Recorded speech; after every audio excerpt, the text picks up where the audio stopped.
Hello. হ্যাঁ দাদা, শোনা যাচ্ছে। हम्म, देखो सेडिमेंटोलॉजी जो होता है कि सेडिमेंटोलॉजी में जो मेन टर्म क्या है। सेडिमेंट होता है, पहले देख लेते हैं रिकॉर्ड हो रहा है कि नहीं। हाँ, हो रहा है। तो जो सेडिमेंटोलॉजी में जो सेडिमेंट क्या होता है ये पहले जानना होगा, ठीक है।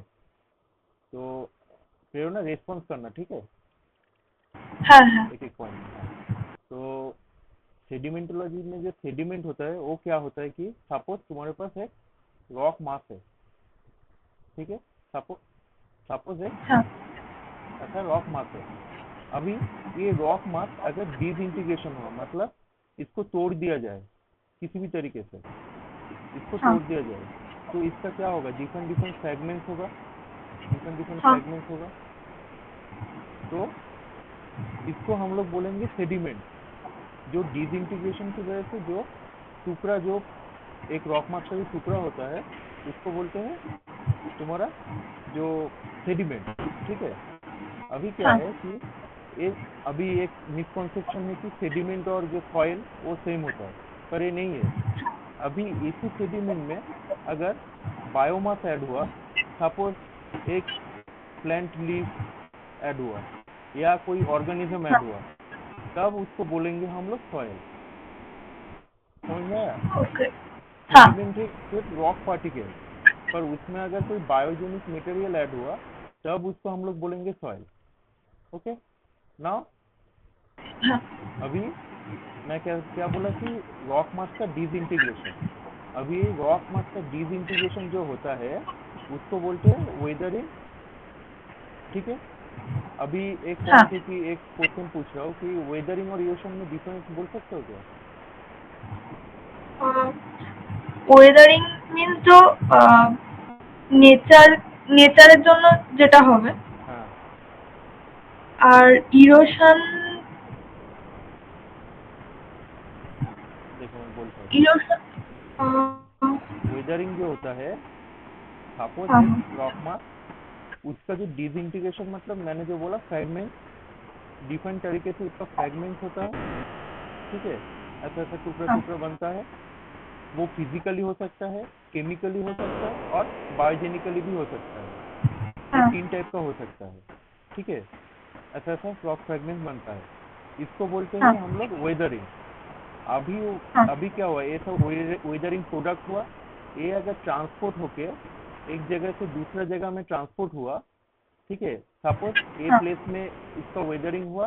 अभी ये सब रॉक फ्रेगमेंट्स का ट्रांसपोर्ट होके, ठीक है, ट्रांसपोर्ट हुआ। हाँ अभी इसका अगर ट्रांसपोर्ट हुआ बी जगह पे, तो वो ट्रांसपोर्ट जो प्रोसेस है उसको बोलते हैं हम लोग इरोशन। समझ में आया। वेदरिंग जो होता है वो स्टैटिक पोजीशन में होता है, पर इरोशन जो होता है उसका मूवमेंट होता है। इरोशन जियोमॉर्फोलॉजी में पढ़ा होगा कि इरोशन कैसे होता है। डिफरेंट टाइप्स ऑफ एजेंट्स उसमें काम करता है, जैसे कि विंड हो गया, ठीक है, हाँ विंड हुआ, रिवर हो गया, ग्लेशियर। यस, ग्लेशियर हो गया, रिवर, ग्लेशियर, ग्लेशियर। फिर हो गया तुम्हारा ग्राउंड वाटर, ग्राउंड वाटर, सी वेव भी हो सकता है। ये हम लोग जियोमॉर्फोलॉजी में देखेंगे, ठीक है। तो ये सब एजेंट्स होता है, एजेंट्स जो वेदरिंग प्रोडक्ट्स को एक जगह से दूसरी जगह लेके जाते हैं, ठीक है। ये सब हो गया एजेंट्स। हाँ अभी हम लोग फिर से आ जाते हैं वेदरिंग। तो जो रॉक फ्रेगमेंट बनता है उसको बोलते हैं वेदरिंग। अभी हम लोग पढ़ेंगे क्या, अभी वेदरिंग और इरोशन में डिफरेंस समझ में आया, हाँ हाँ ठीक है। अभी क्या होगा कि वेदरिंग और इरोशन तो हो गया। अभी वेदरिंग का क्या क्या प्रोसेस है, मैंने क्या बोला कि वेदरिंग तीन तरीके से हो सकता है। फिजिकली हो सकता है, केमिकली हो सकता है या बायोजेनिकली हो सकता है, ठीक है। हाँ अच्छा, फिजिकली पहले देखेंगे हम लोग फिजिकली कैसे होता है। फिजिकली मतलब नेचर की वजह से, तुम जो बोल रहे थे कि नेचर में जो जैसे कि होता है कि नेचर में ऐसा कुछ कंडीशन प्रोड्यूस हुआ जिसकी वजह से कोई रॉक मास डिसइंटीग्रेट हुआ फिजिकली, तो उसको हम लोग बोलेंगे फिजिकल वेदरिंग। पर केमिकल वेदरिंग में क्या होगा कि केमिकल रिएक्शन की वजह से तुम्हारा रॉक का डिसइंटीग्रेशन होगा, तब उसको हम लोग केमिकल वेदरिंग बोलेंगे। और बायोजेनिक क्या होगा?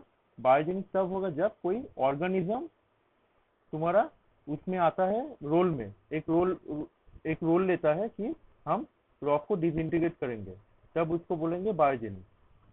समझ में आया? हाँ। ठीक है। अभी फिजिकल जो वेदरिंग होता है उसका हम लोग प्रोसेस देखेंगे। ठीक है। पहला जो पॉइंट है उसको बोलते हैं freezing and थॉइंग।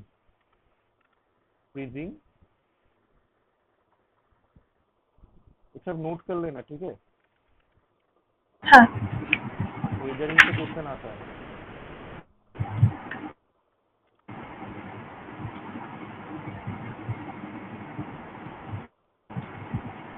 Freezing and थॉइंग,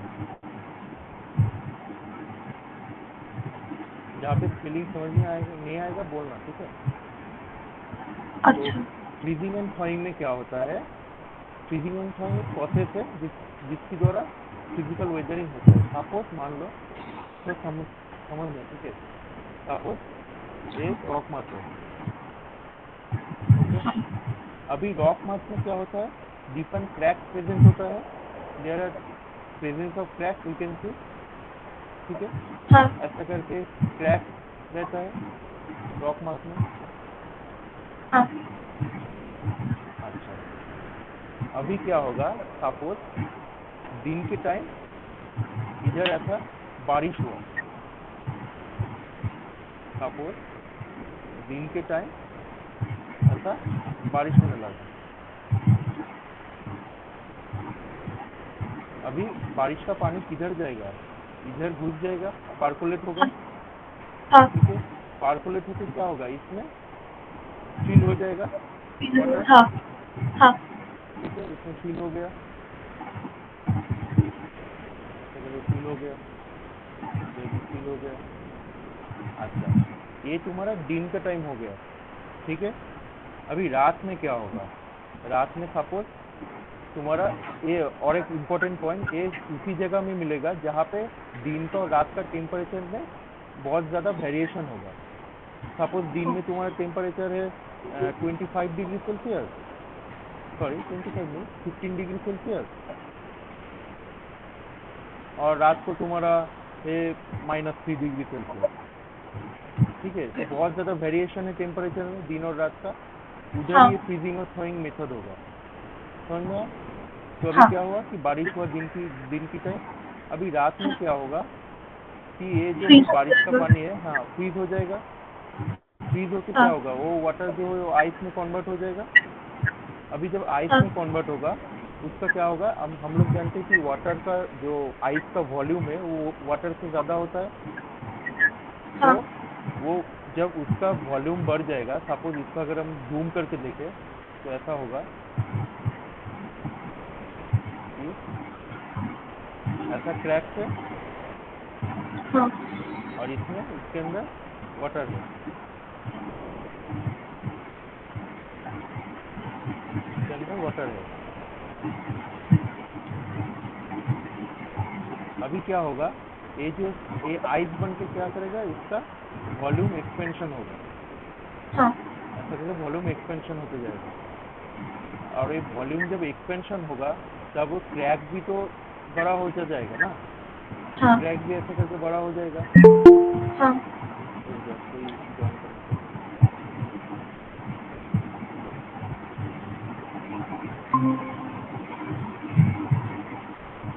hello Ira, hello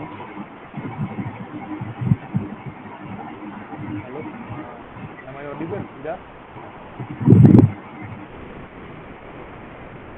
yes sir. हाँ हाँ, सर मत बोलो, भैया बोलो। ओके भैया। हाँ हाँ, आज हम लोग वो सेडिमेंटोलॉजी में इंट्रोडक्शन ऑफ सेडिमेंटोलॉजी पढ़ रहे हैं, तो अभी हम लोग फिजिकल वेदरिंग स्टार्ट किए, ठीक है।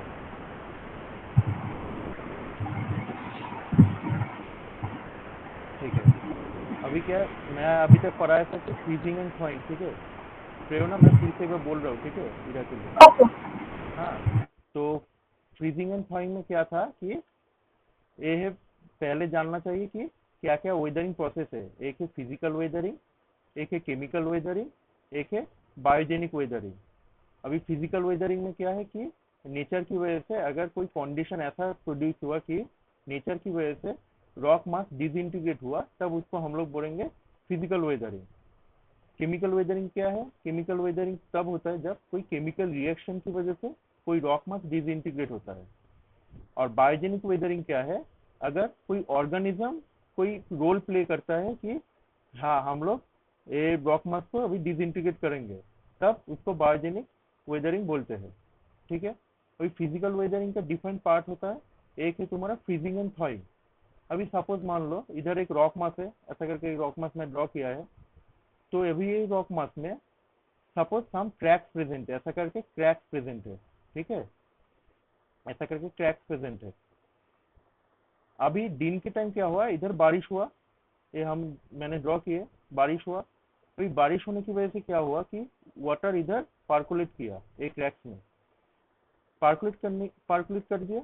और ये ऐसी जगह में होता है जहाँ पे टेम्परेचर वेरिएशन बहुत ज़्यादा होता है, कि दिन का टेम्परेचर 15 डिग्री सेल्सियस सपोज मान लो, और रात का टेम्परेचर -3 डिग्री सेल्सियस, मतलब बहुत ज़्यादा टेम्परेचर वेरिएशन है। तो ये टेम्परेचर वेरिएशन की वजह से ये फ्रीजिंग और थॉइंग मेथड दिखाता है, ठीक है। अभी क्या हुआ, इधर बारिश हुआ और बारिश का पानी इधर पूरा पार्कुलेट करके कलेक्ट हुआ। अभी क्या होगा, रात का टाइम क्या होगा, वही मैं बोल रहा था कि रात का टाइम क्या होगा। सपोज एक क्रैक है, अभी इसके अंदर वाटर घुस गया, ठीक है, जैसे मैं ड्रॉ किया हूँ, वाटर घुस गया। अभी क्या होगा, रात के टाइम मैंने जो दिखाया -3 डिग्री सेल्सियस, मतलब टेम्परेचर बहुत ज़्यादा कम है। तो ये वाटर क्या होगा, आइस में कन्वर्ट हो जाएगा। अभी आइस में कन्वर्ट होगा तो वाटर से आइस का वॉल्यूम ज़्यादा होता है, ठीक है। अभी आइस का वॉल्यूम ज़्यादा होगा तो ये प्रेशर प्रेशर क्रिएट करेगा एक क्रैक में, ठीक है, ऐसा करके प्रेशर प्रेशर क्रिएट करेगा। अभी अगर प्रेशर क्रिएट किया, एक क्रैक भी ज़्यादा एक्सपेंशन होने लगेगा, एक क्रैक भी ऐसा करके बड़ा होता जाएगा। ये जो प्रेशर क्रिएट करता है ना, इसको बोलते हैं, नोट कर लो, क्रायोस्टेटिक प्रेशर। मैं लिख देता हूँ, क्रायोस्टेटिक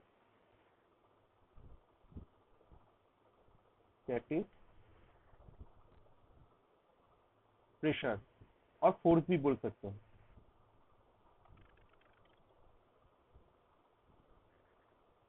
क्रायोस्टेटिक प्रेशर। तो ये क्रायोस्टेटिक प्रेशर की वजह से एक क्रैक्स और भी एक्सपेंशन होता है, और इधर फिजिकल डिसइंटीग्रेशन की वजह से वो रॉक पूरा टूट जाता है, जिसको हम लोग फ्रीजिंग और थॉइंग मेथड बोलते हैं। समझ में आया? रिस्पॉन्स करो थोड़ा। हाँ। Yes sir. अच्छा, ठीक है। अभी जो दूसरा मेथड है हम लोग देखेंगे, वो है तुम्हारा अनलोडिंग, फिजिकल अनलोडिंग, ठीक है। फिजिकल अनलोडिंग क्या है, सपोज एक रॉक मास है, ऐसा एक रॉक मास है, उसके ऊपर तुम्हारा और एक रॉक मास है,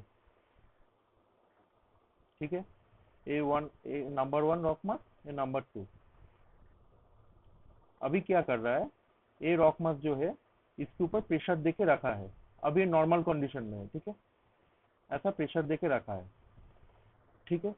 अभी क्या होगा, सपोज ये जो रॉक मास है, इसका इरोशन हो गया, वेदरिंग और इरोशन। मैंने अभी प्रेरणा को बोला है कि वेदरिंग और इरोशन में डिफरेंस क्या है।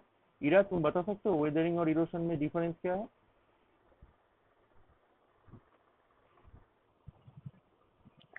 सर वेदरिंग जिसमें डिसइंटीग्रेट होगा और इरोजन मतलब थोड़ा सा ट्रांसपोर्ट हो जाएगा। हाँ, जो वेदरिंग मटेरियल से है वो एक जगह से दूसरी जगह जब ट्रांसपोर्ट होगा तब उसको इरोशन बोलते हैं, ठीक है, राइट।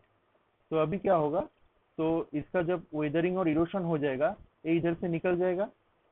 अभी क्या हुआ, ये नंबर वन जो रॉक है, ये पूरा खाली पड़ा रहेगा, ऐसा करे खाली पड़ा रहेगा। इसके ऊपर सपोज वेदरिंग इरोशन हो गया, थोड़ा बहुत रॉक मास बचा हुआ है, तो इसका जो वॉल्यूम है और इसका जो वॉल्यूम है काफी कम है, तो ये प्रेशर भी कम जनरेट होगा इधर। अब ये जो कम प्रेशर जनरेट होगा, इसकी वजह से ये जो रॉक मास है इधर क्रैक जनरेट होगा ड्यू टू अनलोडिंग। इसको बोलते हैं अनलोडिंग, कि लोड जो है वो अनलोड हो गया, मतलब वो लोड हटा दिया गया, इसकी वजह से इधर क्रैक जनरेट हुआ, जिसकी वजह से फिजिकल डिसइंटीग्रेशन हुआ ये जो नंबर वन रॉक मास का। इसको हम लोग बोलेंगे प्रोसेस ऑफ अनलोडिंग। समझ में आया दोनों को? हाँ। यस भैया। ठीक है। अभी तीसरा जो प्रोसेस हम लोग देखेंगे फिजिकल वेदरिंग का, वो है तुम्हारा इंसुलेशन।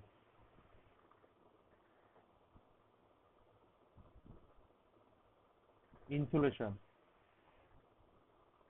ठीक है। अभी इंसुलेशन प्रोसेस क्या है, और इसको हम लोग थर्मल एक्सपेंशन और कॉन्ट्रैक्शन बोलते हैं, ठीक है। थर्मल, सब टर्म याद रखना, क्योंकि जैम में डिफरेंट डिफरेंट टर्म यूज करता है, क्योंकि वो लोग भी जानते हैं कि बुक में क्या दिया हुआ है, तो 2 3 4 बुक में ऐसा डिफरेंट डिफरेंट नाम रहता है, ठीक है। थर्मल एक्सपेंशन, अभी इंसुलेशन प्रोसेस बोल दिया और तुम पढ़ के गए थर्मल एक्सपेंशन कॉन्ट्रैक्शन, तब समझ में नहीं आएगा। Thermal expansion and contraction. Thermal expansion and contraction. अभी मान लो एक रॉक, फिर से एक रॉक मटेरियल है, उधर डिफरेंट डिफरेंट मिनरल्स प्रेजेंट होगा, डिफरेंट डिफरेंट मिनरल्स प्रेजेंट है। एक ब्लू कलर का है, सपोज एक येलो कलर का है, तो ये रॉक में डिफरेंट डिफरेंट मिनरल प्रेजेंट रहता है। अभी क्या होगा, मान लो कि एक एक मिनरल को पकड़ लिया। अभी दो जो मिनरल है, इसका डिफरेंट फिजिकल केमिकल प्रॉपर्टी है, उनमें से डिफरेंट इलेक्ट्रॉन बॉन्डिंग है, तो basically they are different mineral, ठीक है। तो डिफरेंट मिनरल्स होने की वजह से अभी दिन के टाइम जब जब सनलाइट आएगा, सोलर इंसुलेशन होगा, ठीक है। इंसुलेशन मतलब कितना अमाउंट सनलाइट आ रहा है, अभी उसकी वजह से ये हीट हो जाएगा, ये रॉक मास पूरा। अभी रॉक मास तो हीट होगा, पर ये मिनरल जो होता है ना, ये मिनरल डिफरेंट डिफरेंट टाइमिंग पे हीट होगा, क्योंकि एक एक मिनरल का एक एक प्रॉपर्टी है, तो उसका हीटिंग टेम्परेचर भी डिफरेंट होगा। मान लो ये जो नील वाला जो मिनरल है, ये सबसे पहले हीट हो गया, और ये जो येलो वाला मिनरल है, ये सबसे लेट में हीट हुआ, ठीक है, दिन के टाइम। समझ में आया? अभी क्या होगा, जब टेम्परेचर जब ज्यादा होगा, तब क्या होता है, हम लोग जानते हैं टेम्परेचर ज्यादा मतलब उसका एक्सपेंशन होगा। एक्सपेंशन मतलब दोनों तरफ बढ़ जाएगा। सपोज तुम एक मेटल को पकड़ो, तो एक मेटल जब हीट होता है उसका तो एक्सपेंशन होता है ना, ठीक ना। तो उसको बोलते हैं हम लोग थर्मल एक्सपेंशन, इसलिए हम लोग इधर थर्मल जो एक्सपेंशन एक टर्म यूज किए है। तो दिन के टाइम ये हुआ, अभी रात के टाइम क्या होगा, टेम्परेचर कम होता जाएगा कॉन्टिन्यूसली। तब फिर से ब्लू मिनरल येलो मिनरल पे कंसंट्रेट करो कि ये ब्लू मिनरल पहले टेम्परेचर हटा देगा, कम रिड्यूस कर देगा, और येलो मिनरल धीरे धीरे धीरे धीरे रिड्यूस करेगा टेम्परेचर।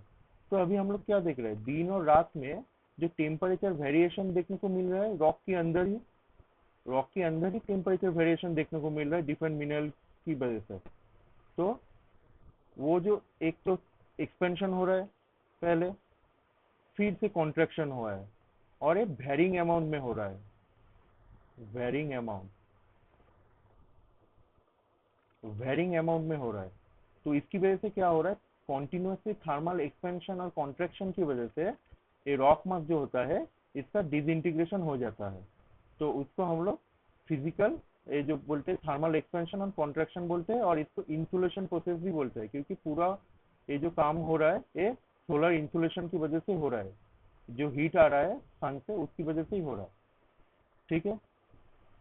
और ये जो थर्मल एक्सपेंशन और कॉन्ट्रैक्शन, ये जो हम लोग पढ़ा, और जो फिजिकल अनलोडिंग है, इन दोनों के कॉम्बिनेशन में जो प्रोड्यूस होता है वो प्रोसेस को बोलते हैं एक्सफोलिएशन। नाम सुना होगा, एक्सफोलिएशन।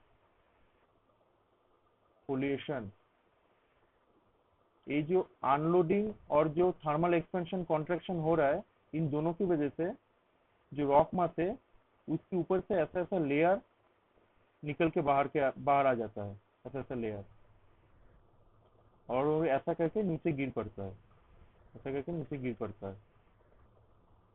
इसको बोलते हैं एक्सफोलिएशन। समझ में आया? ये बहुत इंपॉर्टेंट टर्म है, एक क्वेश्चन में आता है। तो एक्सफोलिएशन और थर्मल एक्सपेंशन कॉन्ट्रैक्शन समझ में आया दोनों को? समझ गया। ठीक है, अभी तक कोई डाउट है? हाँ। ठीक है, थैंक यू। तो दूसरे पेज में जाते हैं। और एक फिजिकल वेदरिंग का प्रोसेस है, ये बहुत सारा बुक में नहीं है, फिर भी जान के रखना। सॉल्ट क्रिस्टल की वजह से, सॉल्ट क्रिस्टलाइजेशन, सॉल्ट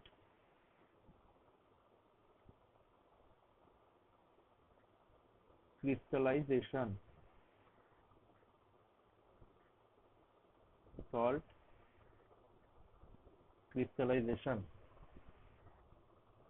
तो क्या होता है कि फिर से एक रॉक मास में ले लेता हूँ और उधर क्रैक जनरेट कर देता हूँ, ऐसा ऐसा क्रैक है।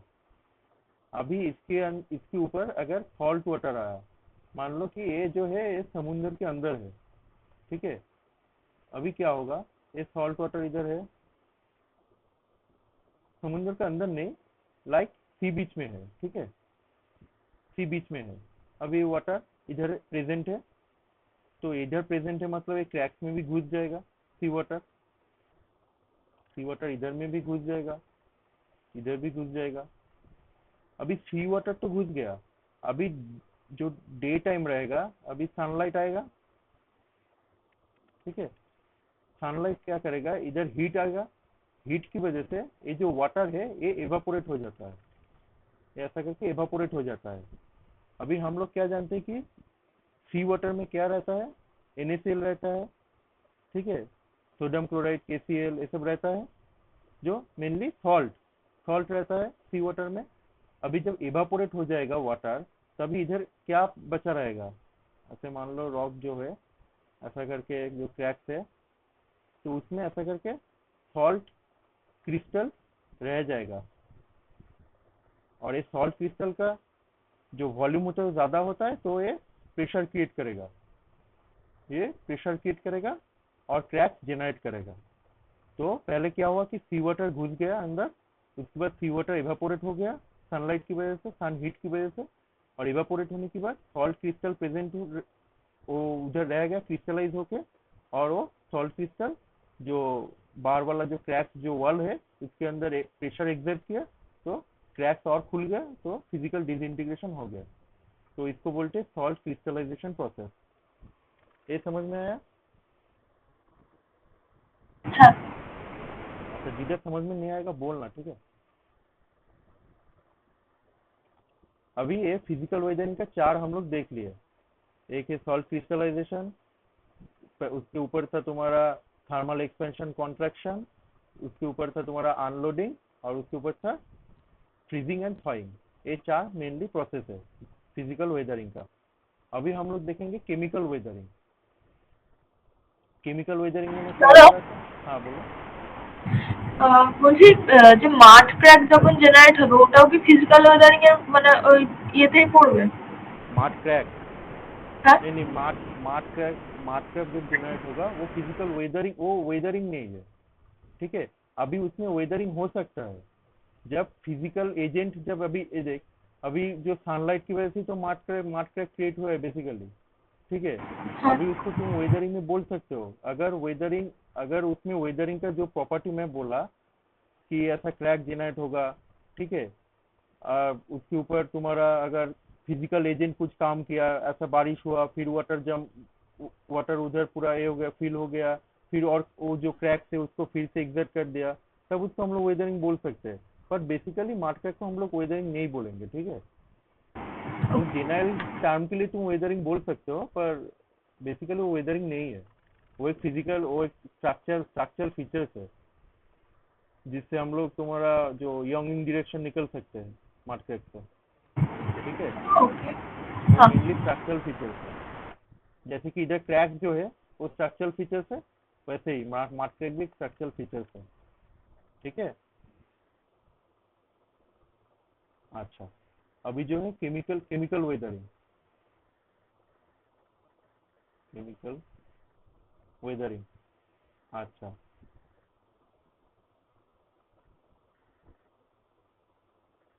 Chemical weathering. केमिकल वेदरिंग में मैं क्या बोला कि केमिकल रिएक्शन की वजह से जब रॉक का डिसइंटीग्रेशन होता है, तब उसको हम लोग केमिकल वेदरिंग बोलेंगे, ठीक है।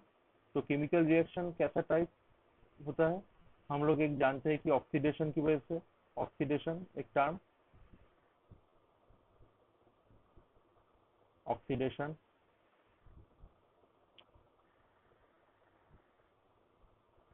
ऑक्सीडेशन।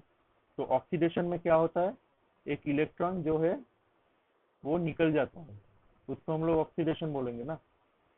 या दूसरी तरीके से हम लोग बोल बोल सकते हैं जब ऑक्सीजन ऐड होगा, पर ये मॉडर्न लैंग्वेज है कि जब इलेक्ट्रॉन निकल जाता है, ठीक है, इलेक्ट्रॉन शेल से, तब हम लोग ऑक्सीडेशन बोलेंगे। अभी ऑक्सीडेशन सबसे ज्यादा ऑक्सीडेशन प्रोन जो मिनरल होता है वो है आयरन, जो मेटल होता है वो है आयरन, ठीक है। तो आयरन में क्या होता है कि Fe2 प्लस, ठीक है, माइनस ई निकल गया, तो Fe3 प्लस हो गया, ठीक है। तो जिस जिस रॉक में, ठीक है, मेनली मैफिक जो रॉक होता है ना, उसमें आयरन रहता है, ठीक है। तो वही वाला रॉक में अगर आयरन प्रेजेंट रहा, तो उसमें क्या होता है, ऑक्सीडेशन रिएक्शन होता है। तो ऑक्सीडेशन रिएक्शन की वजह से हम लोग क्या बोलते हैं, वो जो रास्ट जो जेनरेट होता है आयरन का, तो हम लोग रेड कलर ऐसा रॉक देख सकते हैं। जैसे कि BIF देखे हो कोई, बैंडेड आयरन फॉर्मेशन,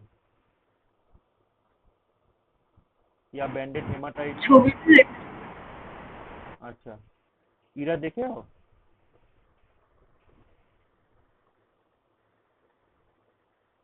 हेलो, ईरा? नहीं। नहीं देखे हो ना, ठीक है। तो जो मैफिक रॉक होता है उसमें आयरन रहता है, ठीक है। तो आयरन की प्रेजेंट की वजह से वो, अगर वो जो आयरन आयरन रिच अगर कोई मिनरल रहा कोई रॉक में, तो वो रॉक अगर खुले ऑक्सीजन में रहा बाहर, तो उसमें आयरन रस्ट जो जेनरेट होता है, ठीक है। तो उसको बोलते हैं ऑक्सीडेशन प्रोसेस। तो ऐसे भी वेदरिंग हो सकता है केमिकल रिएक्शन की वजह से, बाहर का जो ऑक्सीजन है उसकी साथ रिएक्शन की वजह से तुम्हारा आयरन ऑक्सीडाइज होता है, तो Fe3 प्लस बनाता है, और उसको केमिकल वेदरिंग तुरंत हो जाता है उसका, ठीक है। ये है तुम्हारा ऑक्सीडेशन प्रोसेस। दूसरा जो प्रोसेस है तुम्हारा सॉल्यूशन प्रोसेस। सॉल्यूशन, अभी सॉल्यूशन में क्या होता है कि जो मेन एजेंट होता है इसका, वो है वाटर, ठीक है। वाटर सबको डिजोल्व कर देता है। मान लो कोई एक रॉक है, और वाटर का इतना पावर है कि वो इसको डिजोल्व कर सकता है, ठीक है, इसको डिजोल्व कर देगा। ये वाटर, ये जो रॉक है, और इसका जो रॉक, ये जो रॉक है, ये रॉक की मिनरल को डिसइंटीग्रेट कर देगा, ऐसे करके इसको पूरा डिजोल्व कर देगा, डिजोल्व करके निकल जाएगा। तब वो रॉक मास ऐसा पड़ा नहीं रहेगा, ऐसा छोटा होकर रह जाएगा, बाकी सब मिनरल इससे निकल गया है वाटर से, ठीक है। तो उसको हम लोग, वही प्रोसेस को हम लोग बोलेंगे सॉल्यूशन प्रोसेस, ठीक है। ज़्यादा इंपॉर्टेंट नहीं है, सिर्फ ये जान लो कि वाटर जो है वो अगर रॉक मास को डिजोल्व कर दिया, तब उसको सॉल्यूशन प्रोसेस हम लोग बोलेंगे, ठीक है। अभी दो मेन प्रोसेस आएंगे उसमें, कि दो टर्म जो बहुत ज्यादा इंपॉर्टेंट है। एक है तुम्हारा हाइड्रेशन,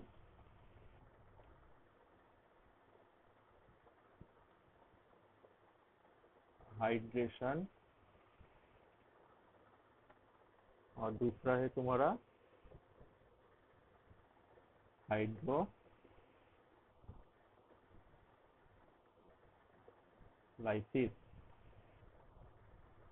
अच्छा, ये हाइड्रेशन और हाइड्रोलाइसिस बहुत कॉन्फ्यूजिंग टर्म है। ये दोनों, इन दोनों में हर एक, तुम जितना भी इंटरव्यू दोगे, जितना भी एग्जाम होगा, सब ये हाइड्रेशन और हाइड्रोलाइसिस पूछेगा ही किसी न किसी दिन। तो अब आज ही जान लो पूरा कि हाइड्रेशन और हाइड्रोलाइसिस में डिफरेंस क्या है। सपोज एक एग्जांपल मैं दे रहा हूँ, ठीक है, सिर्फ सुनो एग्जांपल को। सपोज तुम्हारा घर है, ठीक है, अभी तुम्हारा घर में एक अनजाना कोई एक व्यक्ति तुम्हारा घर में आया, ठीक है। अभी घर में आके, अभी दो पॉसिबिलिटीज हो सकता है उसका। एक पॉसिबिलिटी कि वो आया, तुम्हारा कोई नुकसान नहीं किया, ठीक है, उधर ही रह गया। और दूसरा पॉसिबिलिटी हो सकता है वो आया और तुम्हारा बहुत सारा नुकसान कर दिया। ये दो पॉसिबिलिटी हो सकता है। कोई अनजान व्यक्ति अगर तुम्हारा घर में आया। सिमिलरली हाइड्रेशन और हाइड्रोलाइसिस में क्या होता है, इधर जो दोनों में ही जो अननोन जो ए है, व्यक्ति है, वो है तुम्हारा H2O। क्या है, H2O। पर दोनों में, दोनों का एस्पेक्ट डिफरेंस है। हाइड्रेशन में क्या होता है, पहले देखो हाइड्रेशन में क्या हो रहा है। हाइड्रेशन में जस्ट वाटर, तुम्हारा जो मेन जो एटॉमिक स्ट्रक्चर है उसमें सिर्फ वाटर ऐड हो रहा है, ठीक है। हाइड्रोलाइसिस में क्या हो रहा है, मतलब वो जो मिनरल है उसका कोई प्रॉब्लम नहीं हो रहा है कि हाँ तुम आओ वाटर ऐड हो ओके रह जाओ, ठीक है, कोई प्रॉब्लम नहीं है। पर हाइड्रोलाइसिस में क्या हो रहा है, वाटर ऐड तो हो रहा है। सपोज एक मिनरल है, उसके साथ वाटर ऐड हो रहा है, पर ए मिनरल को उसका प्रॉपर्टी पूरा चेंज कर दे रहा है, बी मिनरल बना रहे हैं। इसमें भी दूसरा मिनरल बन रहा है, पर वो ज्यादा इफेक्टिव नहीं है। पर ये पूरा सिलिकेट स्ट्रक्चर बोला, मिनरल स्ट्रक्चर पूरा चेंज कर देता है। तो क्या हुआ, पूरा इसका नुकसान कर दिया ए का। ए और ए नहीं रहा, बी हो गया। देखो कौन आ रहा है।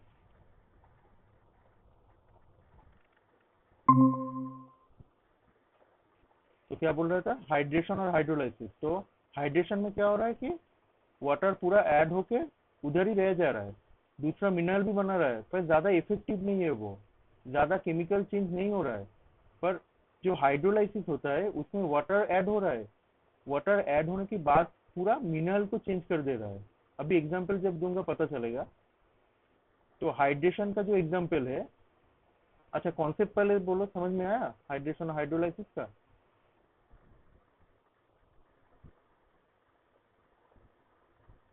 हेलो। दादा এটা আরেকবার একটু রিপিট করো না। जो हाइड्रेशन होता है, हाइड्रेशन में क्या है, पहले मैं क्या बोला कि हाइड्रेशन में पहले तो वाटर को पकड़ो, ठीक है। हाइड्रेशन और हाइड्रोलाइसिस दोनों नाम से ही पता चल रहा है कि वाटर रिलेटेड ही कुछ है, ठीक है।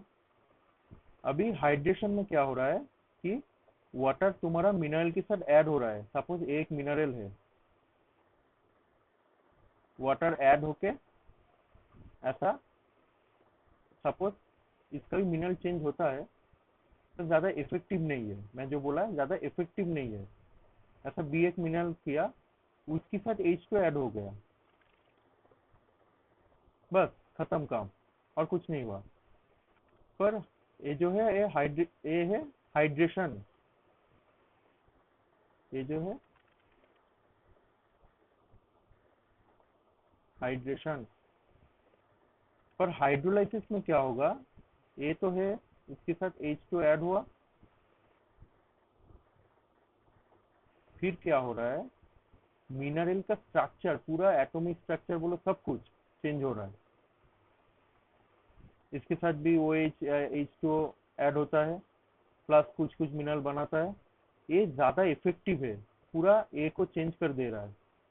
इसको बोलेंगे हम लोग हाइड्रोलाइसिस। Hydrolysis, hydrolysis. अभी एग्जांपल दूंगा तो समझ में आएगा। पहले हाइड्रेशन का देखो, हाइड्रेशन का देखो पहले। एनहाइड्रेट पकड़ो, CaSO4 एक कॉमन एग्जांपल है। 2H2O, इससे हम लोग बनाएंगे CaSO4 2H2O। ये जो है एनहाइड्राइड है, और ये जो है जिप्सम हो गया। ठीक है, ये जो है ये हाइड्रेशन का एग्जांपल है। अभी हम लोग हाइड्रोलाइसिस देखेंगे, ठीक है। अभी हम लोग हाइड्रोलाइसिस के एग्जांपल देंगे, ध्यान से देखो। सिर्फ फॉर्मूला याद करने की जरूरत नहीं है, सिर्फ नाम देखो, फिर मैं फॉर्मूला लिखाता हूँ। ऑर्थोक्लेस का नाम सुना है सब?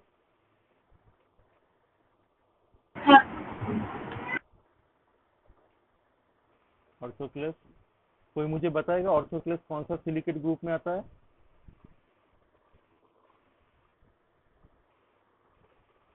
तीनों को ही पूछ रहा हूँ।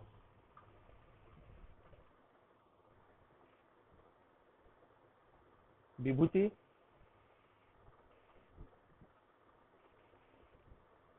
हेलो, हीरा,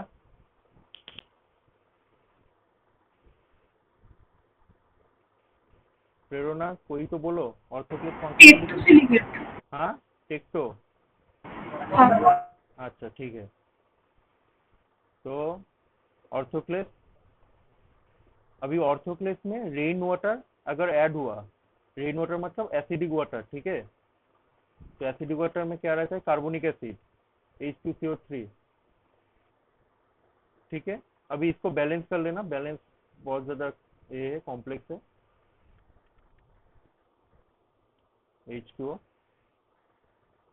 तो मेन जो पॉइंट है देखो, ये जो ऑर्थोक्लेस है, इसकी वजह से किस में चेंज होगा? केओलिनाइट में। केओलिनाइट,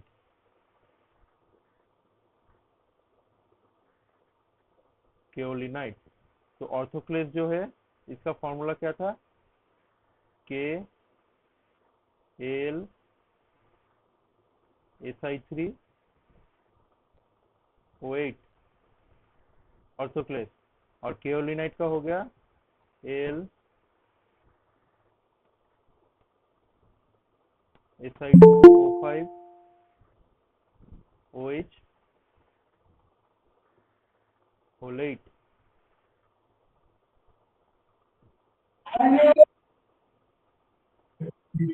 तो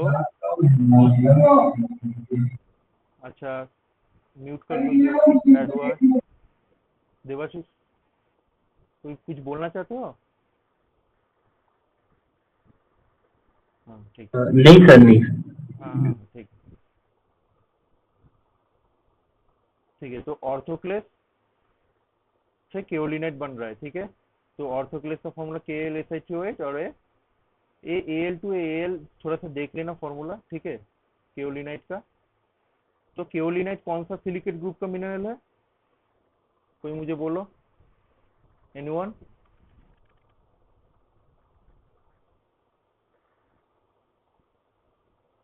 केओलिनाइट कौन सा ग्रुप का मिनरल है, कौन सा सिलिकेट ग्रुप का है केओलिनाइट? कौन सा मिनरल है? Clay mineral. हाँ। तो इधर में हम लोग क्या देख रहे हैं कि जो टेक्टोसिलिकेट से पूरा चेंज होके क्ले मिनरल बना रहा है, ठीक है। तो इसलिए पूरा जो केमिकल डिसइंटीग्रेशन होता है, अभी प्रेरणा समझ में आया कि हाइड्रेशन और हाइड्रोलाइसिस में क्या डिफरेंस है? हाँ। हाइड्रेशन में सिर्फ वाटर ऐड हो रहा है, ज्यादा कुछ चेंज नहीं हो रहा है। पर हाइड्रोलाइसिस में पूरा केमिकल फॉर्मूला बोलो, केमिकल रिएक्ट, केमिकल प्रॉपर्टीज बोलो, फिजिकल प्रॉपर्टीज भी सब कुछ चेंज हो रहा है। ठीक है, ये है तुम्हारा हाइड्रेशन और हाइड्रोलाइसिस का डिफरेंस। ठीक है, अच्छा, तो अभी सबको समझ में आया हाइड्रेशन हाइड्रोलाइसिस, प्रेरणा के अलावा बाकी? देवाशीष तो थोड़ा लेट में आया। ईरा समझ में आया? ईरा,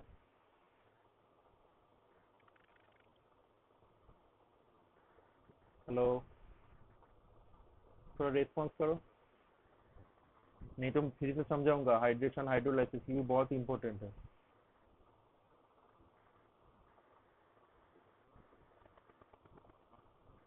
हेलो,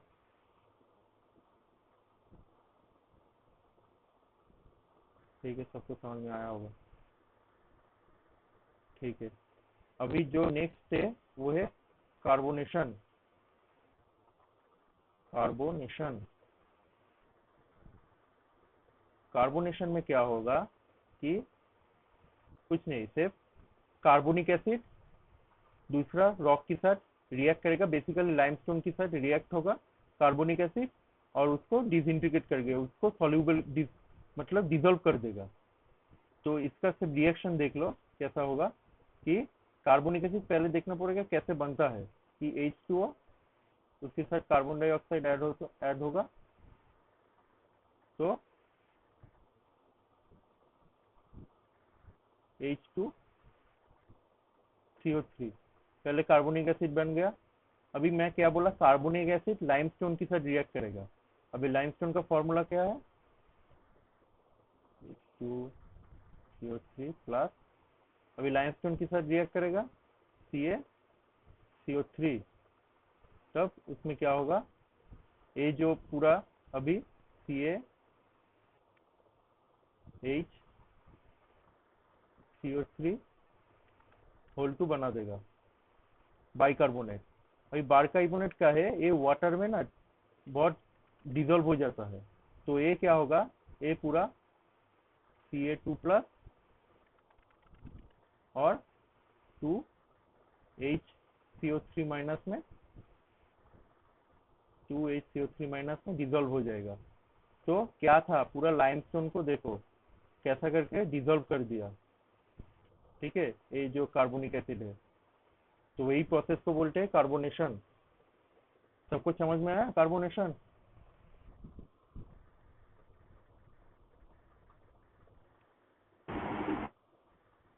हाँ। बाकी बाकी को, बाकी तीनों को? जी सर। अच्छा, ठीक है, जहाँ पे समझ में नहीं आएगा बोलना, ठीक है? मैं एक बार नहीं 4 बार 5 बार बोलूंगा। ठीक है, कार्बोनेशन हो गया। अभी और एक प्रोसेस है, उसको बोलते हैं, वो काफी सारा बुक में नहीं है, फिर भी इम्पोर्टेंट है। ठीक है, चीलेशन।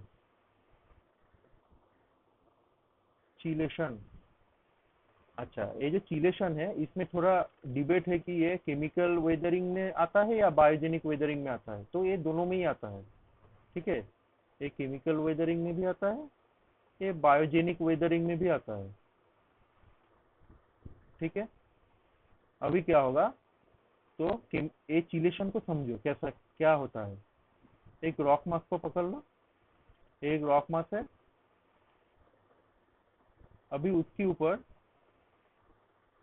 एल्गी फंगस टाइप जो ऑर्गेनिज्म है उसको पकड़ लो, ऐसा करके पूरा जमा हुआ है उसके ऊपर जो एल्गी फंगस होता है। अभी ये लोग क्या करेगा कि अभी रॉक में जो है, रॉक में पोरस स्पेसेस रहेगा। ठीक है, रॉक में ऐसा ऐसा पोर स्पेसेस रहेगा। अभी जो ये जो मॉस, लाइकेन या एल्गी फंगस जो भी हो, ये जो होता है ना, ये ह्यूमिक एसिड बोल के एक एसिड निकलता है, एक एसिड सीक्रेट करता है, ह्यूमिक एसिड।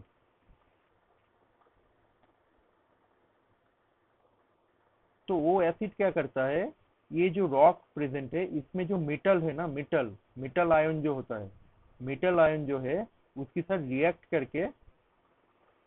रिएक्शन करके ये रॉक जो है, इस रॉक का वेदरिंग करा करा देता है पूरा। ठीक है, समझ में आया? तो इसको बोलते हैं हम लोग चिलेशन। तो पहले एक रॉक मास है, रॉक मास के ऊपर तुम्हारा फंगस एल्गी ये सब रहा, तो वो जो ह्यूमिक एसिड प्रोड्यूस करता है, वो ह्यूमिक एसिड जो होता है वो मेटल आयन को, ये टर्म याद रखना, मेटल आयन को अटैक करता है, और मेटल आयन के साथ रिएक्ट करके वो रॉक का जो है वो वेदरिंग घटा देता है। तो ये जो पूरा प्रोसेस है, इसको हम लोग बोलेंगे चिलेशन। तो वो केमिकल वेदरिंग और बायोजेनिक वेदरिंग दोनों में ही आ जाता है, तो दोनों में ही बोल सकते हो ये। ठीक है, चिलेशन समझ में आया?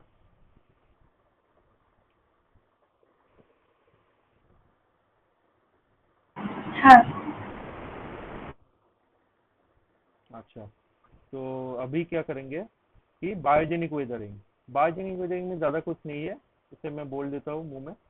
तो बायोजेनिक वेदरिंग जो होता है, ये बेसिकली नाम से ही पता चल रहा है कि जब ऑर्गेनिज्म जो होता है वो एक्टिवली जब कोई वेदरिंग कराता है, सपोज एक डॉग अगर बारोइंग किया, बारोइंग मतलब खुदाई किया, ठीक है, मिट्टी में, तो उसमें वेदरिंग होगा, जिसको बायो टार्बेशन भी बोलते हैं। बायो टार्बेशन एक टर्म है, तो उसको बायो टार्बेशन भी बोलते हैं। बायो टार्बेशन डॉग नहीं करता है, वो दूसरा ऑर्गेनिज्म करता है। बायो टार्बेशन बोल के एक नाम है, बायो टार्बेशन, इसकी वजह से भी वेदरिंग होता है। ठीक है, बायो टार्बेशन, ये नाम याद रखना सर, बायो टार्बेशन एक बायोजेनिक वेदरिंग का प्रोसेस है, बायो टार्बेशन। तो बायो टार्बेशन मतलब जो खुदाई होता है ना मिट्टी में, अगर ऑर्गेनिज्म की खुदाई किया तो तब उसमें वेदरिंग होता है, तो उस वेदरिंग को हम लोग बायोजेनिक वेदरिंग के अंडर देते हैं। सपोज मान लो कि एक ट्री, सपोज एक लैंड है, अभी एक ट्री है, ठीक है, एक ट्री है, अभी क्या क्या इसका तो रूट होगा, ठीक है, रूट होगा, ये रूट भी ये मिट्टी को जैसे पकड़ता है, उससे कुछ कुछ जो ट्री होता है उसका रूट ना पूरा डेंजरस भी होता है मिट्टी के लिए। तो उसका क्या करेगा, ये जो सॉइल प्रोपोर्शन है, इसका वेदरिंग करा देगा ये ट्री। ठीक है, तो इसको भी हम लोग बायोजेनिक वेदरिंग के अंडर घुसा सकते हैं। तो बायोजेनिक वेदरिंग इतना ही है, ज़्यादा कुछ नहीं है। सिर्फ यही याद रखना कि ऑर्गेनिज्म जब तुम्हारा वेदरिंग में रोल तुम्हारा लेता है, तब उसको हम लोग बायोजेनिक वेदरिंग बोलेंगे। तो ये था पूरा वेदरिंग। वेदरिंग समझ में आया, पूरा वेदरिंग प्रोसेस? हाँ ठीक है।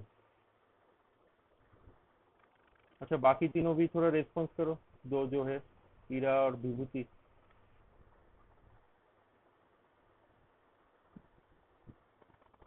Hello, hello.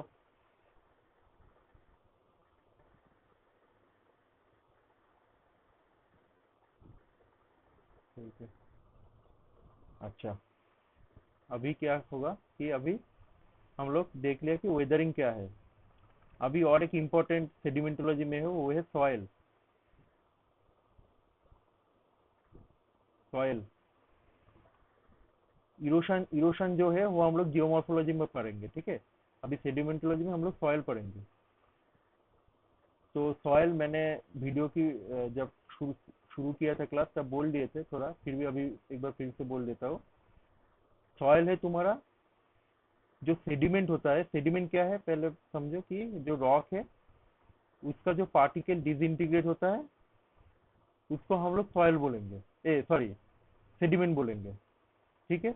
अभी ये जो सेडिमेंट है, इसके साथ अगर कोई बायोजेनिक मटेरियल ऐड हुआ, सपोज तुम्हारा डेड लीफ प्लांट हुआ या डेड ऑर्गेनिज्म हुआ, उसका वो अगर ऐड हो गया इसमें, लाइक ह्यूमस, ह्यूमस जिसको बोलते हैं ना, ह्यूमस ह्यूमस बॉडी अगर ऐड हुआ, तब सेडिमेंट के साथ, तब वो सेडिमेंट ट्रांसफॉर्म हो जाता है सॉइल में।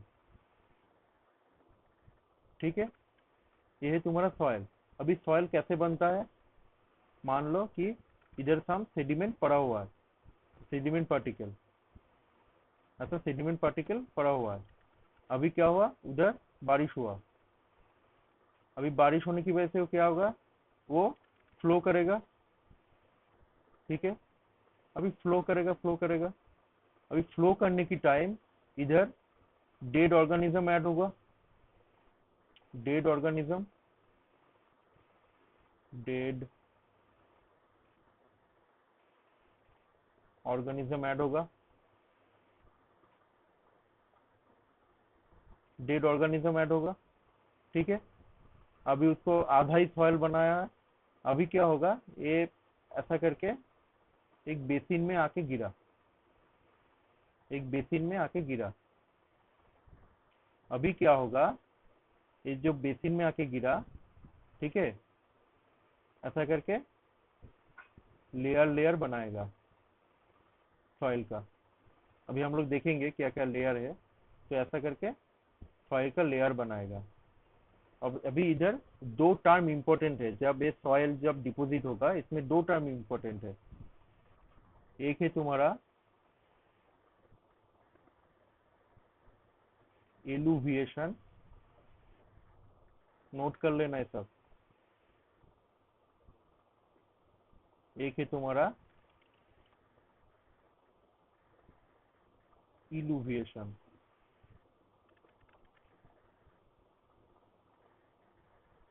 इलुविएशन, एक है तुम्हारा एलुविएशन, एक है तुम्हारा इलुविएशन। अभी एलुविएशन क्या है, इलुविएशन क्या है, ये पूरा बेसिन है।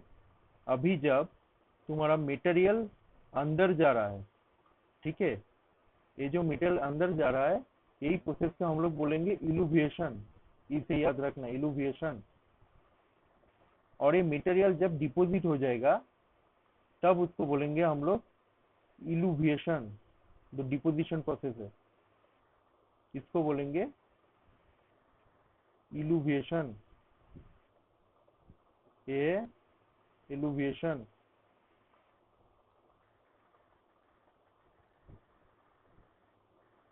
तो जब मटेरियल जा रहा है वो जो प्रोसेस है उसको बोलेंगे इलुविएशन, और जब डिपॉजिट हो रहा है, जब डिपॉजिट हो रहा है तब उसको बोलेंगे इलुविएशन। आई, ई और आई इसका डिफरेंस है।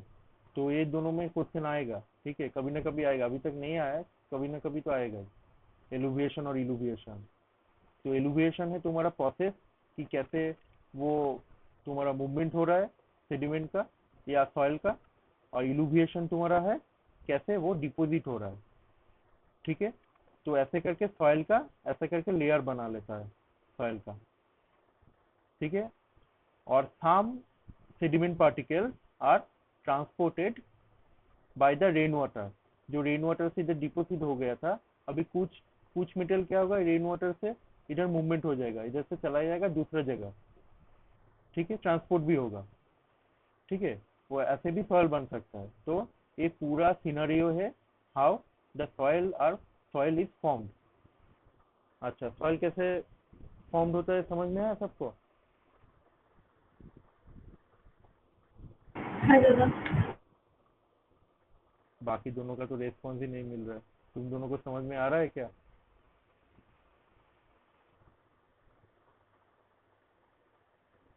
वो लोग बात नहीं करेगा।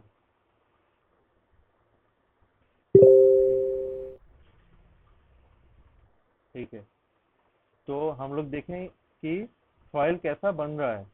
अभी मैं बोला कि सॉइल का लेयर लेयर बनता है, तो लेयर जो बनता है उसका एक एक नाम है और इसका एक एक प्रॉपर्टी है, ठीक है। अभी देखो मैं नीचे से लिख रहा हूँ कि नीचे नीचे नीचे से ऊपर जा रहा हूँ, आर सी बी, सबको पता है रॉयल चैलेंजर्स बेंगलोर, तो आर सी बी। उसके बाद ई ए, खुद से याद कर लेना, ई ए ओ। ऐसा ऊपर से नीचे लेयर बनता है, मतलब नीचे से ऊपर। ये आर जो है ये नीचे रहता है, ओ जो है सबसे ऊपर रहता है, ठीक है। आर सी बी ई ए ओ, ऐसा करके लेयर बनता है। अभी हम लोग देखेंगे कि एक एक लेयर का क्या क्या प्रॉपर्टीज है, ठीक है, अच्छे से सुनना इस फाइल वाला। तो ओ में क्या होता है, वो में तुम्हारा पूरा बायोजेनिक मटेरियल रहता है। सिर्फ ऑर्गेनिक मटेरियल जो रहता है वो है तुम्हारा ओ लेयर। मैं इधर ड्रॉ करता हूँ, ये मैं नोट्स दे दूंगा सॉइल और वेदरिंग का। तो ये जो होता है आर, ये जो होता है सी, ये जो होता है बी, ये होता है ई, ए और ये ओ। ओ से याद रखना ऑर्गेनिक, ऑर्गेनिक मटेरियल, ठीक है। अच्छा, ए वाला में क्या होता है कि इसमें भी ऑर्गेनिक और एक पॉइंट कि वो जो होता है वो डार्क कलर्ड होता है। जो मिट्टी होता है, जो सॉइल होता है, वो वाला हॉराइजन, एक एक हॉराइजन है, ठीक है। ओ हॉराइजन, ए हॉराइजन, ई हॉराइजन, ऐसा करके हॉराइजन है। तो ओ हॉराइजन में क्या होता है, पहला पॉइंट कि इधर ऑर्गेनिक मटेरियल रहता है, और दूसरा पॉइंट ये डार्क कलर्ड होता है, ठीक है। अभी कुछ कुछ जगह में ओ की जगह ए भी मिलता है, तो ए और ओ जो है ना, ये अपने में ये हो जाता है, डिस्ट्रीब्यूट हो जाता है, ठीक है। सिमिलर सिमिलर लेयर होता है दोनों। तो ए में भी तुम्हारा ऑर्गेनिक मैटर रहता है, और ज्यादा ऑर्गेनिक मैटर जब रहेगा तब उसको ए लेयर बोलेंगे हम लोग। और उसका ना कलर और भी डीप हो जाता है, और भी ज्यादा डीप होता है जो ए लेयर होता है, ठीक है। ठीक है, तो इसको ह्यूमस लेयर भी बोलते हैं, जो ए लेयर होता है। मैं तुम लोग को पिक्चर दिखाऊंगा गूगल से। पहले ओ ए हो गया। अभी ई लेयर, ई लेयर जो होता है, ई लेयर से जो सेडिमेंट जो होता है, सेडिमेंट बोलो या मेटल आयन, ये सब नीचे चला जाता है, ठीक है। इधर से तुम्हारा मटेरियल मूवमेंट होता है, मटेरियल नीचे चला जाता है। तो इसको हम लोग बोलेंगे इलुवेशन, जो एलुवेशन लेयर, एलुवेशन ई बोल के, देखो ई से याद रखना, एलुवेशन लेयर, एलुवेशन लेयर, एलुवेशन लेयर, जो ई लेयर होता है, इधर से ही तुम्हारा सब मटेरियल नीचे चला जाता है, ठीक है।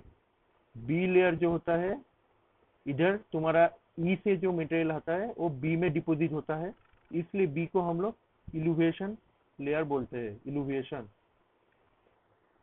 ठीक है। पूरा नहीं लिख रहा हूँ, इलुवेशन लेयर बी को। अच्छा, सी जो लेयर होता है, ठीक है, सी जो लेयर होता है वो तुम्हारा, पहले आर को समझ लो फिर सी को समझो।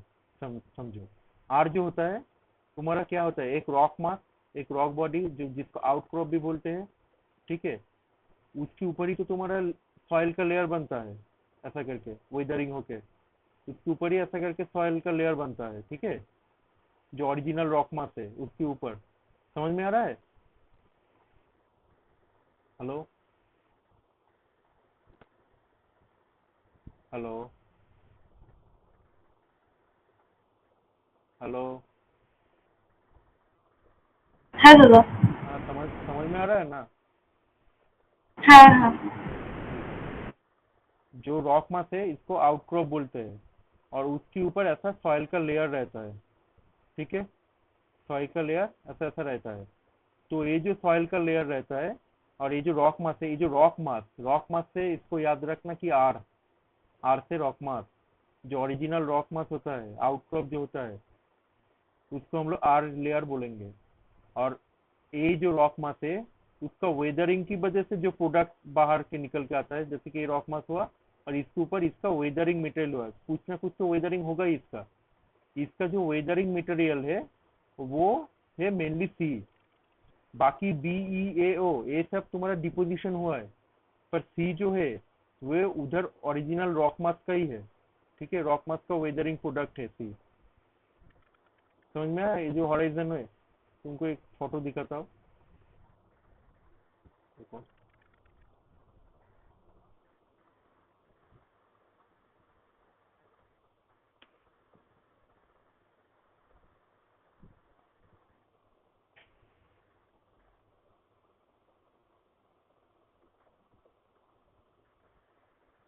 अभी डिफाइंड बुक में डिफाइंड लेयर नाम दे देता है, पर बेसिकली ये सेम ही लेयर है, इसको देखो।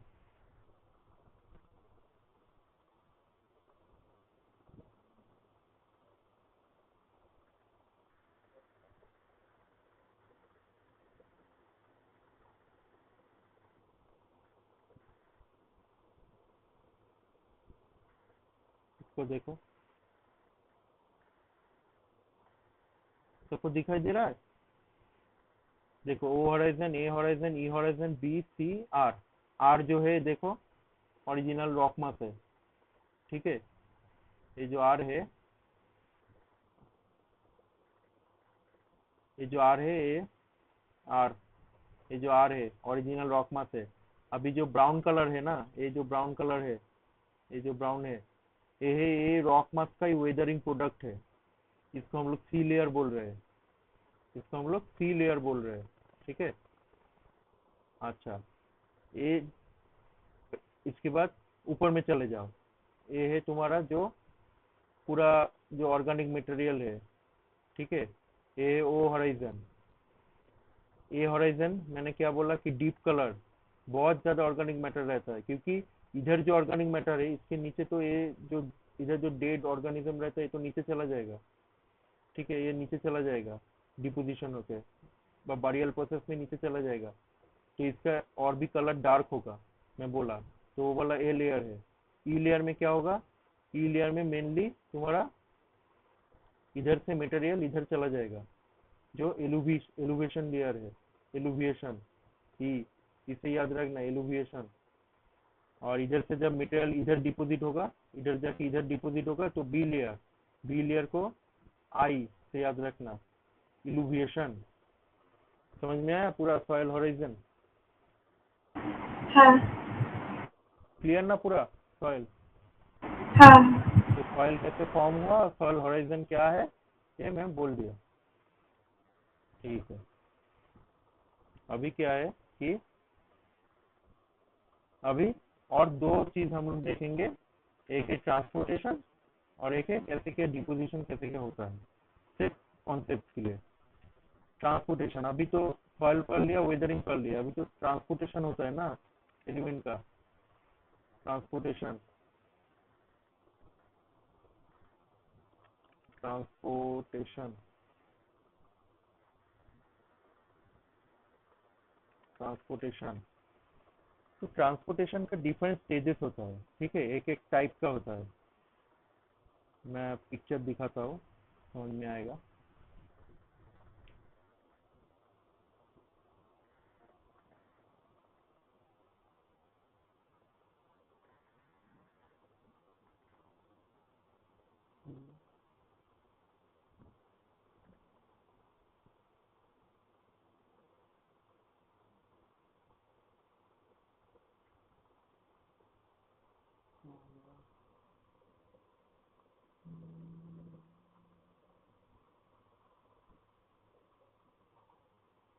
ठीक है, मैं बोल देता हूँ। अच्छा, ट्रांसपोर्टेशन का डिफरेंट टाइप है। पहला नंबर है जो है वो है डिजॉल्व्ड लोड, नोट कर लेना। मैं फ्लूइड डायनामिक्स में भी अच्छे से पढ़ाऊंगा ये, तो अभी से बेसिक कॉन्सेप्ट के लिए, आज तो इंट्रोडक्शन है सेडिमेंटोलॉजी का, तो थोड़ा बेसिक कॉन्सेप्ट के लिए। डिजॉल्व्ड लोड, चार नाम पहले लिख लो। दूसरा है सस्पेंशन लोड,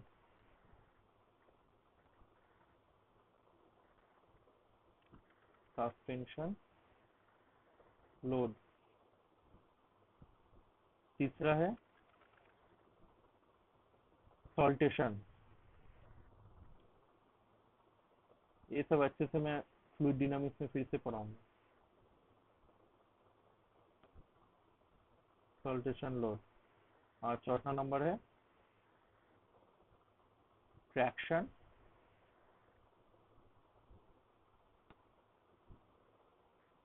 और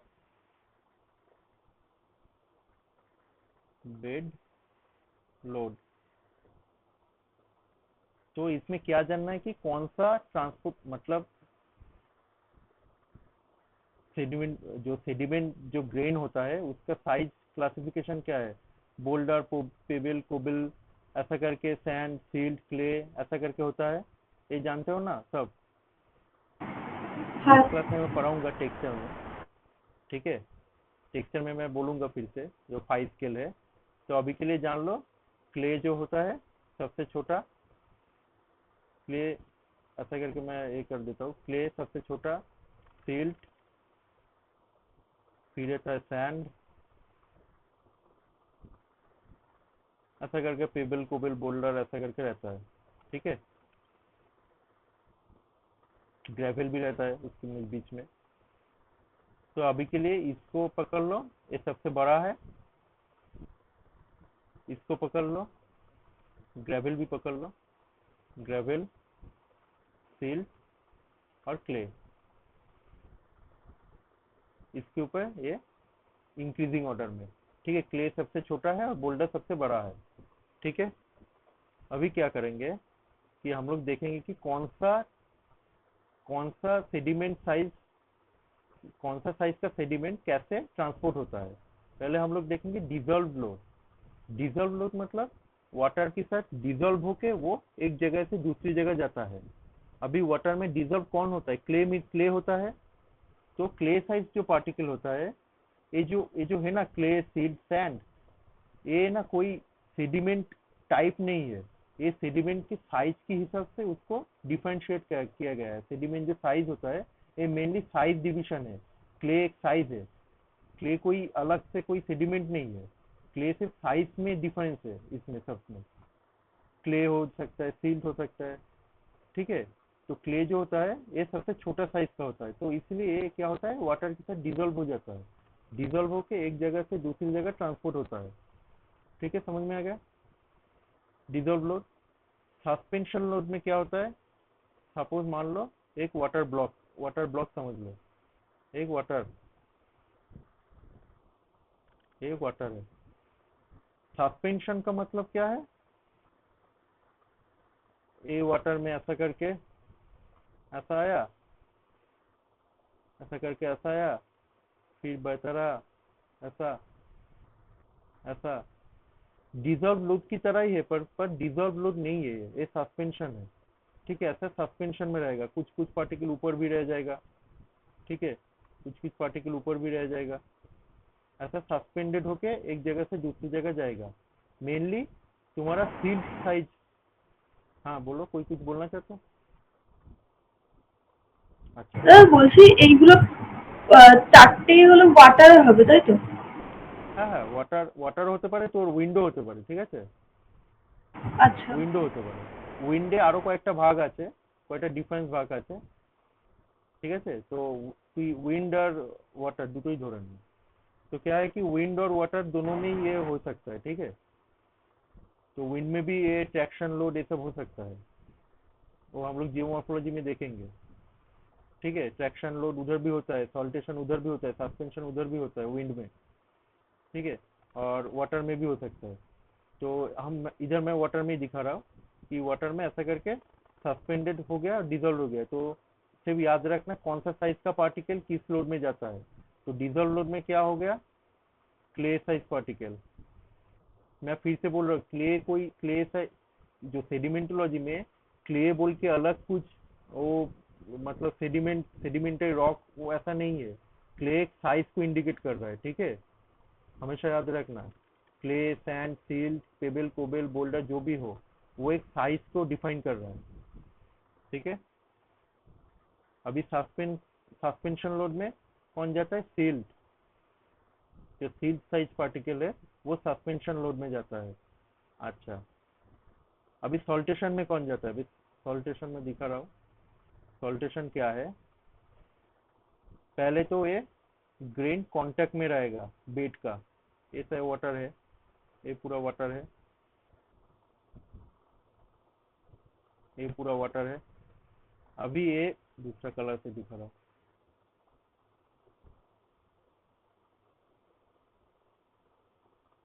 एक पार्टिकल है। अभी क्या होगा, salting basically a series of jumps. ठीक है, तो ऐसा करके वो ऐसा करके आएगा, इम्पैक्ट होगा। अभी वो क्या करेगा, दूसरे को ढकेल देगा, वो फिर से क्या होगा, ऐसा करके फिर ऐसा आएगा। और कभी कभी ये खुद भी रोल होके ऐसा करके जंप होगा, फिर रोल होगा, फिर जंप होगा, ऐसा करके सीरीज ऑफ जंप में ये दूसरी तरफ जाएगा। ठीक है, तो इसको हम लोग बोलेंगे saltation, a series of jump जिसमें देखने को मिलेगा। समझ में आया? अच्छा, सॉल्टेशन किसको समझ में नहीं आया? सॉल्टेशन समझ में आया? सॉल्टेशन हाँ दादा। तो सीरीज ऑफ जंप मतलब ये पहले स्टैटिक पोजीशन में था, अभी वाटर की मूवमेंट की वजह से ये पहले ऐसा गया कि पहले बेट को इम्पैक्ट हुआ बेट के साथ, ये अभी खुद भी रोल होके फिर से जा सकता है, फिर ये दूसरे को ऐसा धक्का देगा ऐसा करके, फिर वो फिर जंपिंग पोजीशन में चला जाएगा, फिर आएगा ऐसा करके, ये ऐसा ट्रेजेक्टरी मोशन में ये सामने की तरफ जाएगा। इसको हम लोग बोलेंगे सॉल्टेशन मूवमेंट। ये मैं फिर से बोल रहा हूँ, ये हम लोग जो फ्लूइड डायनामिक्स जब पढ़ेंगे उसमें और भी अच्छे से देखेंगे। ठीक है, ट्रैक्शन और बेड लोड, ये सिंपल ऐसा करके बेड है, बेड में ऐसा रोलिंग करके जाता है, और ये बड़ा साइज वाला जो पार्टिकल होता है जैसे कि ग्रेवल हो गया, बोल्डर हो गया, ये सब ऐसे करके मूवमेंट होता है रोल होके, बेड के साथ हमेशा कांटेक्ट में रहता है, इसलिए इसको बेड लोड बोल रहे हैं। ऐसा करके बेड के साथ कांटेक्ट में रहता है। ठीक है, तो ये जो ट्रांसपोर्टेशन जो प्रोसेस है सबको समझ में आया? चार जो प्रोसेस है, हाँ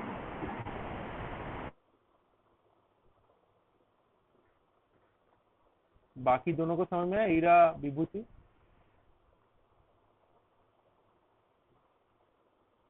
हेलो?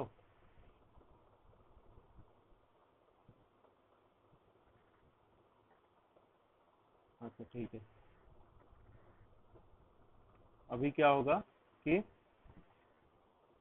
अभी हम लोग देखेंगे कि अभी तो ट्रांसपोर्टेशन हो गया, अभी डिपोजिशन।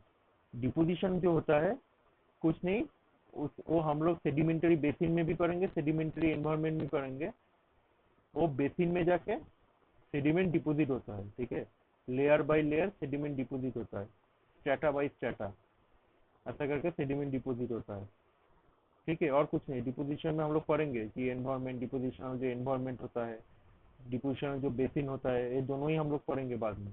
तो अभी के लिए जान लो, जो ट्रांसपोर्ट होके जो मटेरियल आता है वो एक सेडिमेंटरी बेसिन में जाके एक्यूमुलेट होता है लेयर बाय लेयर। ठीक है, ऐसा लेयर बाय लेयर एक्यूमुलेट होता है। ठीक है, ये हो गया डिपोजिशन। अभी क्या होगा, अभी हम लोग देखेंगे, हम लोग तो अभी तक सेडिमेंट के बारे में पढ़ रहे थे। ठीक है, अभी सेडिमेंट से सेडिमेंटेड रॉक जो आज का लास्ट टॉपिक है, कि सेडिमेंट से हम लोग सेडिमेंटरी रॉक कैसे बन रहे हैं। ठीक है, अभी मैं क्या बोला, ऐसा करके सेडिमेंट एक बेसिन में डिपोजिट हो रहा है। ठीक है, अभी डिपोजिट होने की वजह से फिर से मैं ड्रॉ कर रहा हूँ, ऐसा जो बेसिन हुआ, अभी इधर लेयर बाय लेयर सेडिमेंट जमा हो रहा है, एक लेयर हो गया, ये एक लेयर हो गया, एक लेयर हो गया, सपोज मान लो ये तीन लेयर, एक दो तीन लेयर हो गया। अभी क्या हो रहा है, इधर दो चीज होता है, एक है लिथिफिकेशन, नोट कर लो, लिथिफिकेशन,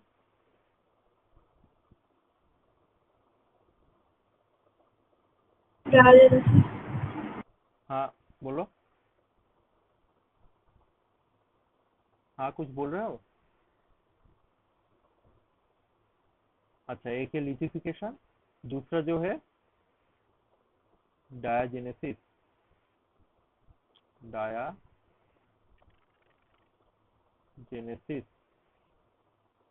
ये दो प्रोसेस है, एक है लिथिफिकेशन, एक है डायाजेनेसिस। अभी दो, ये दो देखेंगे कि लिथिफिकेशन क्या है, डायाजेनेसिस क्या है। अच्छा, तो लिथिफिकेशन क्या है, पहले तो समझ लो कि एक एक सेडिमेंट का लेयर ऐसा ऐसा करके एक्यूमुलेट हो रहा है। ठीक है, अभी क्या होगा कि ये जो लेयर लेयर बन रहा है इसको ही लिथिफिकेशन बेसिकली बोल रहे हैं। अभी इसकी वजह से क्या हो रहा है वो देखो, अभी ये लेयर को छोड़ दो, ये जो लेयर है, ये जो थ्री थ्री नंबर जो लेयर है, वो दो नंबर के ऊपर प्रेशर क्रिएट करेगा, ठीक है। और 2 नंबर जो लेयर है ये 1 नंबर के ऊपर प्रेशर क्रिएट करेगा, ऐसा करके प्रेशर क्रिएट करेगा। इसकी वजह से क्या होगा, सपोज पहले ऐसा ऐसा थिकनेस था, ठीक है, 3 लेयर का, 3 2 1 ऐसा करके लेयर था, वो अभी क्या हो जाएगा,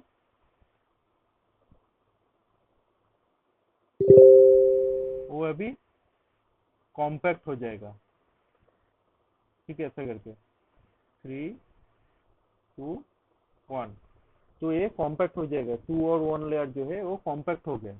अभी ये जो कॉम्पैक्शन की वजह से क्या हो रहा है, जो पोर स्पेसेस रहता है, पोर स्पेसेस, एक पोर स्पेसेस क्या है कि मान लो ये पूरा रॉक मास है और ये सब मिनरल ग्रेन है, ऐसा ऐसा करके मिनरल ग्रेन है, ऐसा ऐसा ऐसा करके मिनरल ग्रेन है, ठीक है, ऐसा करके मिनरल ग्रेन है, इतने से समझो। तो अभी क्या होगा, पोर स्पेसेस क्या है, जो मिनरल ग्रेन के बीच में जो स्पेस रहता है, ये जो स्पेस, सपोज इसको स्पेस पकड़ लो, ये जो है ये स्पेस पकड़ लो, ये जो है स्पेस, जिसकी वजह से तुम्हारा वाटर हो गया, ऑयल ऑयल हो गया, ऑयल फील्ड में ऑयल हो गया, ये सब अगर फ्लो कर पाता है ये पोर स्पेसेस की वजह से, ठीक है। तो ये जो पोर स्पेसेस रहता है, हम्म तो ये जो पोर स्पेसेस रहता है, अभी कॉम्पैक्शन जितना होगा, इसके ऊपर प्रेशर जितना आएगा, ये सब पोर स्पेसेस क्या होगा, रिड्यूस होता जाएगा। ये जो पोर स्पेसेस है ना, ये तो और भी कॉम्पैक्ट हो जाएगा, ये रॉक ऐसा हो गया, अभी मिनरल ग्रेन्स भी ऐसा करके कॉम्पैक्ट हो जाएगा पूरा, तो पोर स्पेसेस ना पूरा कम होता जाएगा। तो ये है मेन पॉइंट जो लिथिफिकेशन की वजह से होता है, कि लिथिफिकेशन की वजह से जो इंटरग्रेन में जो पोर स्पेसेस रहता है, उसमें तुम्हारा कॉन्टिन्यूसली कम होता है, जितना तुम्हारा कॉम्पैक्शन ज्यादा होगा, ठीक है, उतना ज्यादा पोर स्पेसेस कम होता जाएगा, मतलब इन्वर्सली प्रोपोर्शनल में। अच्छा, जो कॉम्पैक्शन कैसे हुआ लिथिफिकेशन की वजह से, समझ में आया, ये कॉम्पैक्शन की वजह से कैसे पोर स्पेसेस कम हुआ, हेलो। हाँ दादा। तो पोर स्पेसेस जो है वो कॉन्टिन्यूसली कम होता जाएगा, continuously reducing due to the compaction, ठीक है। अभी हम लोग देखेंगे डायाजेनेसिस। जो डायाजेनेसिस क्या है, डायाजेनेसिस बेसिकली 2 कंडीशन याद रखना डायाजेनेसिस के लिए। एक है तुम्हारा प्रेशर जो है, प्रेशर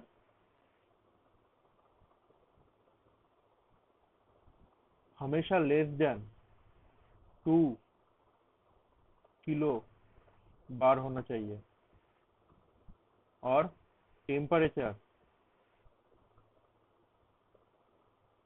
हमेशा लेस देन 250 डिग्री सेल्सियस होना चाहिए। तो पहले ये 2 कंडीशन है। अभी समझो डायजेनेसिस में होता क्या है। डायजेनेसिस में बेसिकली जो सेडिमेंट पार्टिकल्स है वो केमिकली चेंज होता है due to high pressure and temperature, but वो प्रेशर और टेम्परेचर कभी भी 2 किलो बार या 250 डिग्री और टेम्परेचर 250 डिग्री सेल्सियस से ज्यादा नहीं होगा। समझ में आया कि केमिकली चेंज हो रहा है, जो मिनरोलॉजी है, सेडिमेंट का जो मिनरोलॉजी है वो कॉन्टिन्यूसली चेंज हो रहा है। जैसे कि हम लोग देखे थे कि ऑर्थोक्लेस से कैसे केओलिनाइट बन रहा है वेदरिंग की वजह से, तो क्या हो रहा है, मिनरल का केमिकल चेंज हो रहा है।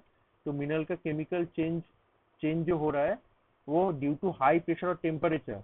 ये जो टेम्परेचर है ये इनफ हाई है, ठीक है, ये जो प्रेशर है बहुत ज्यादा हाई है, ठीक है। वो प्रेशर और टेम्परेचर की वजह से जो मिनरल का केमिकल चेंज हो रहा है उसको हम लोग बोलेंगे डायजेनेसिस। बट हमेशा 2 पॉइंट याद रखना कि प्रेशर हमेशा 2 किलो बार से कम होगा और टेम्परेचर हमेशा 250 डिग्री सेल्सियस से कम होगा। अगर ये ज्यादा हो गया तब उसको हम लोग मेटामॉर्फिज्म बोलेंगे, मेटामॉर्फिज्म बोलेंगे, मेटामॉर्फिज्म। जब तुम्हारा 2 किलो बार उधर भी केमिकल केमिकल चेंज होता है मिनरल का, ठीक है, पर वो ग्रेटर देन तुम्हारा 2 किलोबार होगा और ग्रेटर देन 250 डिग्री सेल्सियस होगा।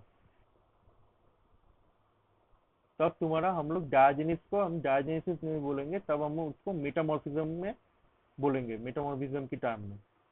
और एक पॉइंट है कि डायजेनेसिस जो होता है उसमें वेदरिंग का रोल रहता है। अभी तक हम लोग क्या देखा कि वेदरिंग की वजह से ही तो ये सब सेडिमेंटरी रॉक ये सब बन रहा है, ठीक है। पर मेटामॉर्फिज्म में वेदरिंग का कोई रोल नहीं है। उधर टेम्परेचर, प्रेशर और जो केमिकल एक्टिव फ्लूइड, इन तीनों का रोल होता है, ठीक है, मेटामॉर्फिज्म में। पर डायजेनेसिस में वेदरिंग का सबसे ज्यादा रोल रहता है। जो मिनरल कॉम्पोजिशन जो चेंज हो रहा है, हम लोग जो ऑर्थोक्लेस से केओलिनेट बना रहा है, उसको हम लोग मेटामॉर्फिज्म नहीं बोलेंगे, उसको हम लोग वेदरिंग बोलेंगे, ठीक है। क्योंकि मेटामॉर्फिज्म का एजेंट जो होता है वो बेसिकली प्रेशर, टेम्परेचर और केमिकली एक्टिव फ्लूइड है। एक पॉइंट हो गया। और डायजेनेसिस और मेटामॉर्फिज्म का जो टेम्परेचर एंड प्रेशर डिफरेंस है वो भी इम्पोर्टेंट है। तो ये दो पॉइंट याद रखना कि डायजेनेसिस हमेशा लेस देन 2 किलोबार प्रेशर और टेम्परेचर 250 डिग्री सेल्सियस। और तीसरा जो होता है वेदरिंग, ये मैं लिख देता हूँ कि वेदरिंग होता है, वेदरिंग की वजह से वेदरिंग का रोल रहता है। अभी तो हम लोग तो यही देखा ना, वेदरिंग की वजह से। पर मेटामॉर्फिज्म में ऐसा वेदरिंग का कोई रोल नहीं रहता, उधर प्रेशर, टेम्परेचर और केमिकली एक्टिव फ्लूइड का रोल रहता है।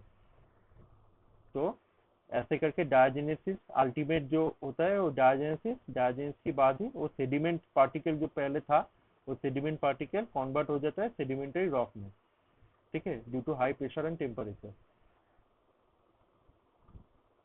तो समझ में आया, पहले वेदरिंग हुआ सेडिमेंट, फिर वेदरिंग के बाद इरोशन हुआ, ट्रांसपोर्टेशन हुआ, ट्रांसपोर्टेशन के बाद वो एक्यूमुलेट हुआ, उसके बाद उसका लिथिफिकेशन हुआ, लिथिफिकेशन के बाद डायजेनेसिस हुआ, ठीक है।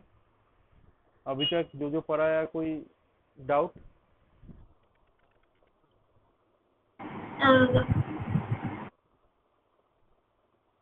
बाकी हीरा और विभूति दोनों का कोई कुछ डाउट है? तुम लोग बात करो, नहीं तो मेरे को समझ में नहीं आएगा।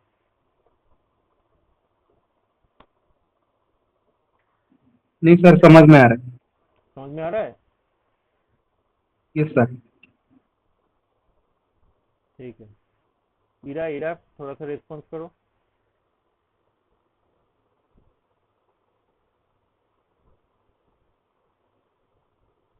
हीरा क्या सो गई हो?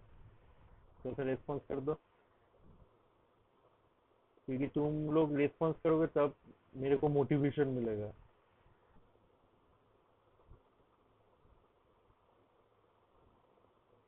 ठीक है,